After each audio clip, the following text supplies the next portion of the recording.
ओम शांति। आज 13 फरवरी 2023 की साकार मुरली। आज बाबा ने कहा, मीठे बच्चे, यह गॉड फादरली वर्ल्ड यूनिवर्सिटी है मनुष्य देवता नर से नारायण बनने की। जब यह निश्चय पक्का हो तब तुम ये पढ़ाई पढ़ सको। प्रश्न, मनुष्य देवता बनने के लिए तुम बच्चे इस समय कौन सी मेहनत करते हो? उत्तर है, आंखों को क्रिमिनल से सिविल बनाने की, साथ साथ मीठा बनने की। सतयुग में तो है ही सबकी आंखें सिविल, वहां यह मेहनत नहीं होती। यहाँ पति शरीर पति दुनिया में तुम बच्चे आत्मा भाई भाई हो। यह निश्चय कर आंखों को सिविल बनाने का पुरुषार्थ कर रहे हो। दूसरा प्रश्न, भक्तों की किस एक बात से सर्वव्यापी की बात गलत हो जाती है? उत्तर है, कहते हैं, हे बाबा, जब आप आएंगे तो हम आप पर वारी जाएंगे। तो आना सिद्ध करता है वो यहाँ नहीं है। ओम शांति। बाप रूहानी बच्चों से पूछते हैं कि अपनी आत्मा के स्वधर्म में बैठे हो, यह तो जानते हो कि एक ही बेहद का बाप है जिसको सुप्रीम रूह या परम आत्मा कहते हैं। परमात्मा है भी जरूर, परम पिता है ना। परम पिता माना परमात्मा। यह बातें तुम बच्चे ही समझ सकते हो। 5000 वर्ष पहले भी यह ज्ञान तुम सब ने ही सुना था। तुम जानते हो आत्मा बहुत छोटी सूक्ष्म है, उनको इन आंखों से देखा नहीं जाता है। ऐसा कोई मनुष्य नहीं होगा जिसने आत्मा को देखा होगा। हाँ, देखने में आ सकती है, परंतु दिव्य दृष्टि से, और वो भी ड्रामा के प्लान अनुसार। भक्ति मार्ग में भी इन आंखों से कोई साक्षात्कार नहीं होता। दिव्य दृष्टि मिलती है जिससे चैतन्य में देखते हैं। दिव्य दृष्टि अर्थात चैतन्य में देखना। आत्मा को ज्ञान के चक्षु मिलते हैं। बाप ने समझाया है, बहुत भक्ति करते हैं जिसको नौधा भक्ति कहते हैं। जैसे मीरा को साक्षात्कार हुआ तो डांस करती थी। वैकुंठ तो उस समय नहीं था ना। मीरा को 500-600 वर्ष हुआ होगा। जो पास्ट हो गया है वो दिव्य दृष्टि से देखा जाता है। हनुमान गणेश आदि के चित्रों की बहुत भक्ति करते करते उसमें जैसे लय हो जाते हैं। बल दीदार होगा, परंतु उससे कोई मुक्ति नहीं मिल सकती। मुक्ति जीवन मुक्ति का रास्ता बिल्कुल न्यारा है। भारत में भक्ति मार्ग में ढेर मंदिर होते हैं, वहाँ शिवलिंग भी रखते हैं। कोई छोटा बनाते हैं, कोई बड़ा बनाते हैं। अभी तुम समझते हो जैसे तुम आत्मा हो वैसे वो सुप्रीम आत्मा है। साइज एक ही है। कहते भी हैं हम सब ब्रदर्स हैं। आत्माएं सब भाई भाई हैं। बेहद का बाप एक है, बाकी सब भाई भाई है। पाठ बजाते हैं। ये समझने की बातें हैं, यह ज्ञान की बातें जो एक ही बाप समझाते हैं। जिन्हों को समझाते हैं वह भी औरों को समझा सकते हैं।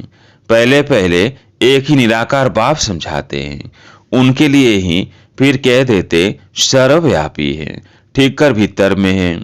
ये तो राइट नहीं है ना। एक तरफ कहते बाबा जब आप आएंगे तो हम वारी जाएंगे। ऐसे थोड़ी कहते आप सर्वव्यापी हो। कहते हैं आप आएंगे तो वारी जाएंगे। तो इसका मतलब यह नहीं है ना, मेरे तो आप दूसरा ना कोई। तो जरूर उनको याद करना पड़े ना। ये बाप ही बैठ बच्चों को समझाते हैं। इसको रूहानी नॉलेज कहा जाता है। यह जो गाया जाता है, आत्माएं परमात्मा अलग रहे बहुकाल, उसका हिसाब भी समझाया है। बहुत काल से अलग तुम आत्माएं रहती हो।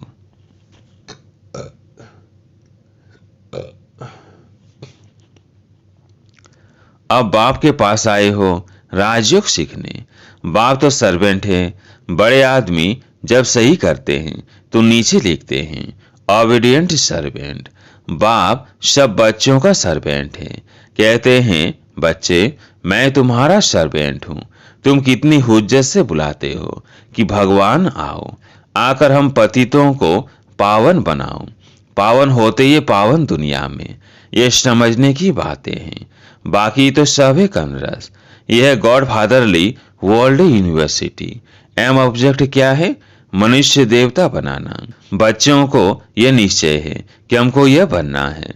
जिसको निश्चय नहीं होगा वो स्कूल में बैठेगा क्या? निश्चय होगा तो बैरिस्टर से, सर्जन से सीखेगा। एम ऑब्जेक्ट का पता ही नहीं तो आएगा नहीं। तुम बच्चे समझते हो हम मनुष्य देवता नर से नारायण बनते हैं। यह सच्ची सच्ची सत्य नर से नारायण बनने की कथा। कथा क्यों कहा जाता है? क्योंकि 5000 वर्ष पहले भी ये नॉलेज सीखी थी, तो पास्ट को कथा कह देते हैं। यह सच्ची सच्ची शिक्षा नर से नारायण बनने की। नई दुनिया में देवताएं, पुरानी दुनिया में मनुष्य रहते हैं। देवताओं में जो दैवी गुण है वो मनुष्यों में नहीं है। मनुष्य उनको देवता कहते हैं और गाते हैं, आप सर्वगुण संपन्न, 16 कला संपूर्ण, संपूर्ण निर्विकारी हो।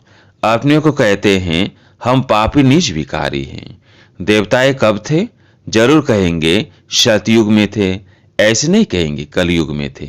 आजकल मनुष्यों की तो प्रधान बुद्धि होने के कारण बाप के टाइटल भी अपने ऊपर रख देते हैं। वास्तव में श्रेष्ठ बनाने वाला श्री श्री तो एक ही बाप है। श्रेष्ठ देवताओं की महिमा अलग है, अभी है कलयुग। श्रेष्ठ देवताओं की महिमा अलग है, अभी है कलयुग। सन्यासियों के लिए भी बाबा ने समझाया है, एक है हद का सन्यास और दूसरा है बेहद का सन्यास। वो लोग कहते हैं हमने घरवार आदि सब छोड़ा है, परंतु आजकल तो देखो लखपति बन बैठे हैं। सन्यास माना सुख का त्याग करना। तुम बच्चे बेहद का सन्यास करते हो क्योंकि समझते हो कि पुरानी दुनिया खत्म होने वाली है, इसलिए इनसे वैराग्य है। वो लोग तो घरवार छोड़ फिर अंदर घुस आए हैं। अरे पहाड़ियों आदि पर गुफाओं में नहीं रहते, कुटियाएं बनाते हैं, तो भी कितना खर्च करते हैं। वास्तव में कुटिया पर कोई खर्चा थोड़ी लगता है, बड़े बड़े महल बनाकर रहते हैं। आजकल तो सब तमो प्रधान है, अभी है ही कलयुग। सतयुगी देवताओं के चित्र नहीं होते तो स्वर का नाम निशान गुम हो जाता। तुमको समझाया जाता है अब मनुष्य देवता बनना है। आधा कल भक्ति मार्ग की कथाएं हैं, कथाएं सुनकर सीढ़ी नीचे उतरते आए हो, फिर 5000 वर्ष बाद एक्यूरेट वही ड्रामा रिपीट होगा। बाबा ने समझाया भी है कि इसको ऐसे कहना नहीं है कि भक्ति को छोड़ो। ज्ञान आ जाता है तो फिर आप ही भक्ति छूट जाएगी। समझते हैं हम आत्मा है, अब बेहद के बाप से हमको वर्षा लेना है। पहले बेहद के बाप की पहचान चाहिए, वो निश्चय हो गया तो फिर हद के बाप से बुद्धि निकल जाती है। गिरस्थ व्यवहार में रहते बुद्धि का योग बाप के साथ लग जाएगा। बाप खुद कहते हैं शरीर निर्वाह अर्थ कर्म करते बुद्धि में याद रहे एक बाप की, देहधारियों की याद न रहे, वो होती है जिस्मानी यात्रा। यह तुम्हारी है रूहानी यात्रा। इसमें धक्का नहीं खाना है। भक्ति मार्ग है ही रात, धक्का खाना पड़ता है यहाँ। धक्के की बात ही नहीं, याद करने के लिए कोई बैठता नहीं है। भक्ति मार्ग में कृष्ण के भगत चलते फिरते कृष्ण को याद नहीं कर सकते हैं क्या? दिल में तो उनकी याद रह जाती है ना। एक बार जो चीज देखी जाती है तो चीज याद रहती है। तो तुम घर बैठे शिव बाबा को याद नहीं कर सकते हो, यह है नई बात। कृष्ण को याद करना वो पुरानी बात हो गई। शिव बाबा को तो कोई जानते ही नहीं कि उनका नाम रूप क्या है, सर्वव्यापी भी क्या है, कोई बताए ना। तुम बच्चे जानते हो हम आत्मा का बाप परम पिता परमात्मा है। आत्मा को परमात्मा कह नहीं सकते। अंग्रेजी में आत्मा को सोल कहा जाता है। एक भी मनुष्य नहीं जो पारलौकिक बाप को जानता हो। वह बाप ही ज्ञान का सागर है, उनमें नॉलेज है मनुष्यों को देवता बनाने की। बाप कहते हैं रोज रोज गुह्य गुह्य बातें सुनाता हूँ, मुख्य बात है याद की, याद ही भूल जाती है। बाबा रोज कहते हैं अपने को आत्मा समझ बाप को याद करो। मैं आत्मा बिंदी हूँ, कहते भी हैं चमकता है अजब सितारा। आत्मा शरीर से निकलती है तो इन आंखों से देखने में नहीं आती है। कहा जाता है आत्मा निकल गई, जाकर दूसरे शरीर में प्रवेश किया। तुम जानते हो हम आत्मा कैसे पुनर्जन्म लेते अभी अपवित्र बनी है। पहले तुम आत्मा पवित्र थी, तुम्हारा गिरस्थ धर्म पवित्र था, अब दोनों ही अपवित्र बने हैं। जब दोनों पवित्र हैं, दोनों की पूजा करते हैं। आप पवित्र हो, हम अपवित्र हैं। वह दोनों पवित्र, यहाँ दोनों अपवित्र। तो क्या पहले पवित्र थे फिर अपवित्र बने, या अपवित्र ही जन्म लिया? बाप बेट समझाते हैं, पहले तुम आत्माएं आप ही पवित्र पूज्य थी, फिर आप ही पुजारी अपवित्र बनी हो। 84 जन्म लिए हैं। सारे वर्ल्ड की हिस्ट्री ज्योग्राफी तुम जानते हो।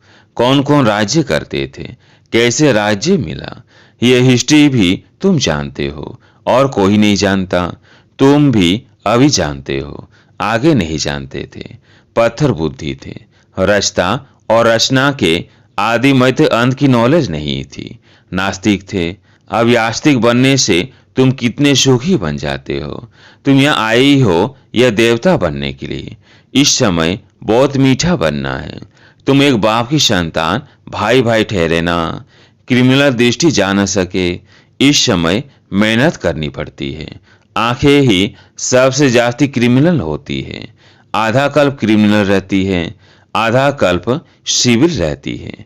सतयुग में देवताओं की आंखें सिविल रहती है, यहाँ क्रिमिनल रहती है। इस पर सूरदास की कथा बैठ सुनाते हैं। बाप कहते हैं, मुझे आना ही पड़ता है पतित दुनिया पतित शरीर में। जो पतित बने हैं उन्हों को ही पावन बनाना है। तुम जानते हो कृष्ण और राधे दोनों अलग अलग राजाई के थे, प्रिंस प्रिंसेस थे। पीछे स्वयंवर बाद लक्ष्मी नारायण बनते हैं, तो फिर उन्हों की डिनास्टी गाई जाती है। संबद्ध भी उनसे कहा जाएगा। सतयुग की आयु ही लाखों वर्ष कह देते हैं। बाप कहते हैं 1250 वर्ष रात दिन का फर्क हो गया। रात ब्रह्मा की आधा कल्प, फिर दिन ब्रह्मा का आधा कल्प। ज्ञान से है सुख, भक्ति से है दुख। ये सब बातें बाप समझाते हैं। फिर भी कहते हैं, मीठे बच्चों अपने को आत्मा समझो, स्वधर्म में टीको, बाप को याद करो, वही पतित पावन है।